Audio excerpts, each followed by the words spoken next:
India ప్రేక్షకులు ఆసక్తిగా ఎదురుచూస్తున్న సినిమా కల్కి 2898 AD.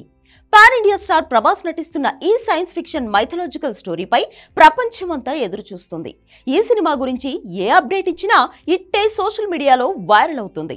ఇక సినిమా రిలీజ్ కు ఇంకో వారం రోజులు మాత్రమే ఉండడంతో మేకర్స్ ప్రమోషన్స్ మొదలుపెట్టారు. అందులో భాగంగానే హిందీలో ప్రీ రిలీజ్ ఈవెంట్ సైతం నిర్వహించారు.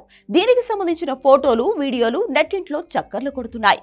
ముంబైలో జరిగిన ప్రీ రిలీజ్ ఈవెంట్ కి అమితాబ్ బచ్చన్, కమల్ హాసన్, ప్రభాస్, దీపికా పదుకొనే సహా నిర్మాత అశ్విని దత్ అందరూ హాజరయ్యారు. ఈ సందర్భంగా అక్కడికి వచ్చిన మీడియాకు కల్కి సెకండ్ ట్రైలర్ ను ప్రదర్శించారు. అది బయటకు లీక్ అవ్వకుండా మీడియా వాళ్లను, ఫోన్లు, కెమెరాలను తీసుకెళ్లకుండా జాగ్రత్త పడ్డారు. అయినా సరే ట్రైలర్ బయటకు వచ్చేసింది. సోషల్ మీడియాలో సెకండ్ ట్రైలర్ వైరల్ అవుతోంది. ఈ వీడియోలో విజువల్స్ మామూలుగా లేవు. ఫస్ట్ ట్రైలర్ లో చూపించని సీన్లు, క్యారెక్టర్లు ఇందులో ఉన్నాయి. ఈ ట్రైలర్ లో హీరోయిన్ మృణాల్ ఠాకూర్ కనిపించింది. మృణాల్ కడుపులోకి ఒక లైట్ దూసుకొస్తున్న విజువల్స్ ఉన్నాయి. అంటే ఈ సీన్ చూస్తుంటే మృణాల్ మహాభారతంలోని ఉత్తర పాత్రలో కనిపిస్తున్నట్లు కనిపిస్తుంది. అశ్వత్థామ తాను సంధించిన బ్రహ్మాస్త్రాన్ని ఉత్తర గర్భం వైపు మళ్లిస్తాడు అన్న విషయం మనకు తెలిసిందే.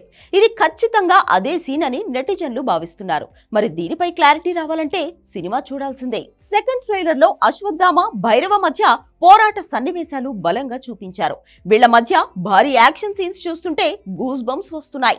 అలాగే కమల్ హాసన్, దీపికా పదుకొనే సీన్లు కూడా చాలానే ఉన్నాయి.